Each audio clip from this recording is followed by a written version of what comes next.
پاکستان میں جو آم کی پیداوار ہے وہ تقریباً لگ بھگ 17 لاکھ ٹن ہے۔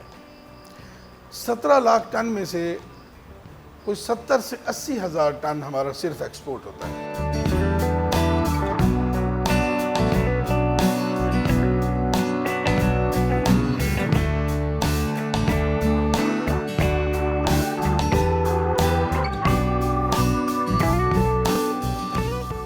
آج سے 3 سال پہلے ایک بمپر ایئر آیا تھا، اس میں ہم تقریباً 1,24,25 ہزار ٹن تک ایکسپورٹ کرنے کے لائق ہو گئے تھے اور ہم نے کر دیا تھا، لیکن اس کے بعد سے ہماری ایکسپورٹ روح بہ زوال ہے۔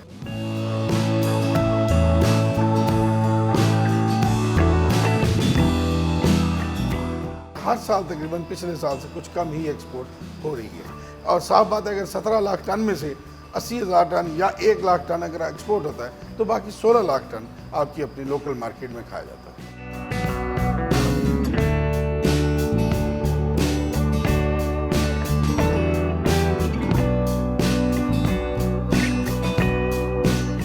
جس دنیا میں ہم ایکسپورٹ کر رہے ہیں وہ دنیا ہم سے 50 سال آگے ترقی یافتہ ہے۔ ان کے کھانے کے سٹینڈرڈز، کھانے کی اشیاء کی انتخاب کا سٹینڈرڈ وہ بہت زیادہ سخت ہے اور نہایت باریک بینی سے وہ اس کو دیکھتے ہیں،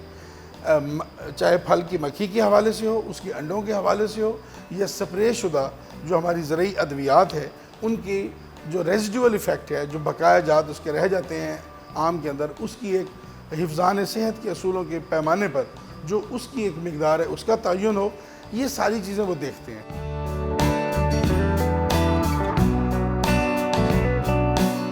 ہمارے ہاں بدنصیبی سے ابھی زراعت اپنے معیار کے اس مقام پر نہیں پہنچی کہ جہاں پر ہم ان کو ان کی مرضی کا فروغ دے سکیں، جس کی وجہ سے ہمارا بہت قلیل مقدار میں آم خراب ہو جاتا ہے اور وہ ریجیکٹ ہو جاتا ہے، کیونکہ اس میں یا مکھی کا ایشو آ جاتا ہے یا زہریلی ادویات کے بقایا جات آ جاتے ہیں۔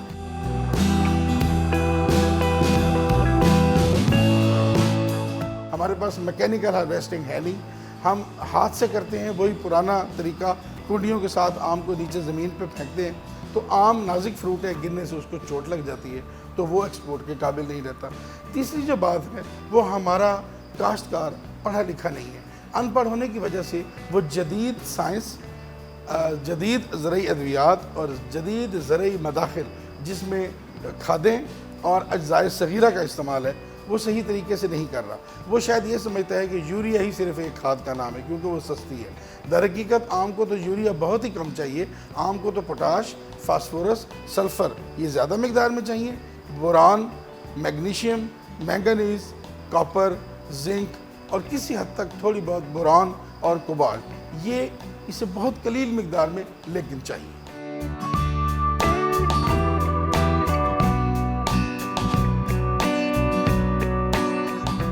عام کاشتکار بالکل ایکسپورٹ کر سکتا ہے، کوئی پابندی نہیں ہے، لیکن جو ایکسپورٹ کے لیے اس کے والیوم کی ریکوائرمنٹ ہے وہ ہر کاشتکار پورا نہیں کر سکتا۔ وہ صرف خواب دیکھ سکتا ہے کہ میں ایکسپورٹ کروں، لیکن اس کے حالات،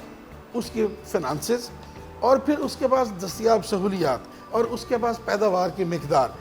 یہ خواہش اس کے دل میں ایک خواہش ہی رہتی ہے، وہ ایکسپورٹ کر نہیں پاتا۔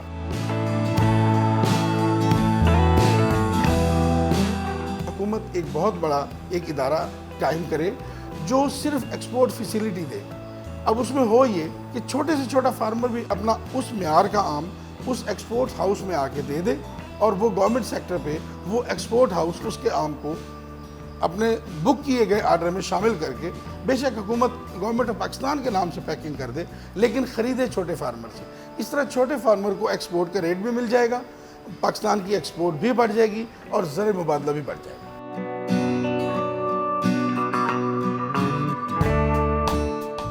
جہاں تک بات ہے حکومت کی سپورٹ کی، تو کاغذوں میں اور لفظوں میں تو اس کا شمار ہی کوئی نہیں۔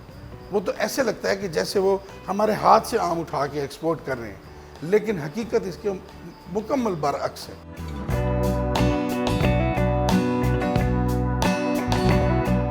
اب اس وقت صورتحال یہ ہے کہ ہمارا آم ایکسپورٹ ضرور ہو رہا ہے، لیکن کاغذوں میں وہ تمام پیرامیٹرز کو اڈاپٹ کیا جا رہا ہے کہ جن پہ ایکسپورٹ ہونی ہے، لیکن ریئلٹی میں وہ نہیں ہو رہا، اس کو بائی پاس کیا جا رہا ہے، اور اس بائی پاس ہونے کے ساتھ نتیجہ یہ ہوتا ہے کہ یہاں سے تو کسی بھی ملی بھگت سے ہم ہلکی کوالٹی کا آم یا بغیر پروسیس شدہ آم ہم پاکستان سے باہر بھیجنے میں کامیاب ہو جاتے ہیں، لیکن باہر کی مارکیٹ میں ہمارے لیے ان کے پاس کوئی رعایت نہیں ہے، وہاں پھر ہمارا آم جو ہے وہ بہت کم بکتا ہے۔